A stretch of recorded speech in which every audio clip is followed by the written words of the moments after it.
The tragic demise of HMS Prince of Wales, a naval epic of World War II.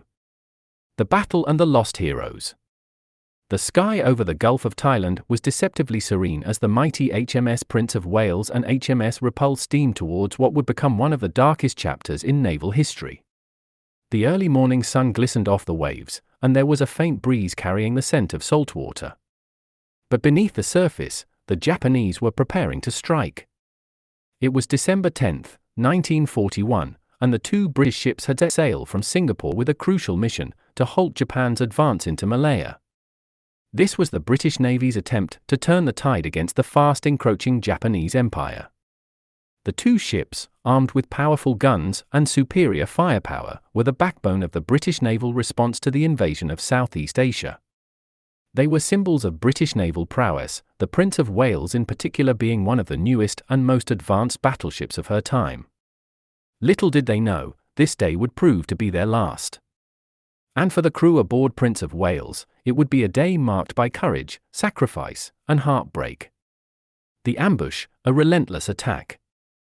As the Prince of Wales and Repulse sailed into the Gulf of Thailand, there was a sudden change in the air. From above, without warning, a swarm of Japanese bombers descended upon the two ships. The first bombs struck with terrifying precision, sending shrapnel and debris into the air. The Japanese planes were relentless, diving from the clouds like predators on a hunt. At the time, the two British ships had no air cover, they were entirely vulnerable to air attack. The Japanese planes, using advanced tactics and torpedoes designed to strike ships at their waterline, launched an assault that was merciless. The Repulse, which had been a symbol of British naval power since World War I, was hit with multiple torpedoes and, within hours, sank beneath the waves. But the Prince of Wales fought on. The Prince of Wales fights back. As the first torpedo hit the Prince of Wales, the massive battleship trembled. Her sturdy hull groaned as the flames began to spread. The crew scrambled to fight the fires, but the situation was increasingly dire. One eyewitness, a sailor named Thomas Hughes, recalls, "I remember feeling the impact first, the ship shuddering like an animal in pain. Then came the sirens. It was chaos. But what struck me most was the silence before the storm. You could hear the hum of the Japanese planes above, and then the explosions came one after another. It was like being caught in a storm you could neither outrun nor escape." The Prince of Wales fired back with all her might, launching a barrage of shells at the Japanese planes, hoping to take some down before they could land their deadly blows. But it was not enough. The ship's heavy guns thundered, but the aircraft seemed to defy her defenses, flying too fast and too low to be hit. And then came the final blow. The final attack. At 4 p.m., a Japanese bomb struck the Prince of Wales, igniting a fire that spread uncontrollably across the ship. Flames engulfed the aft, and the battleship's massive guns fell silent. A torpedo slammed into her port side, and the once proud battleship began to list. The crew was in disbelief, but there was no time for despair. The order was given to abandon ship, but for many, it was already too late.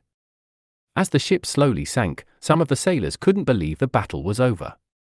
Able seaman Peter Wilkinson, one of the survivors, later recounted, "I'll never forget the noise. It was like a monstrous roar as the ship began to go under. But there was no time for fear. We jumped into the water, some barely able to hold onto the wreckage. I remember seeing my mates, some of them still clinging to the ship's remains, shouting at us to get clear. And then there was nothing, just the endless water." As the Prince of Wales disappeared beneath the waves, she took with her 327 men, including Captain John Leach. The ship's sinking had broken the heart of Britain's naval power in the Pacific. Survivors' tales, a life forever changed. In the aftermath of the battle, the survivors were left to pick up the pieces of their shattered lives. Many, like Seaman Douglas Gray, remembered not only the harrowing moments as the ship sank but also the comrades who didn't make it. "When we hit the water, I didn't know if I was going to survive. It was pure chaos. Men were floating, calling for help. I was lucky to find some wreckage to cling to.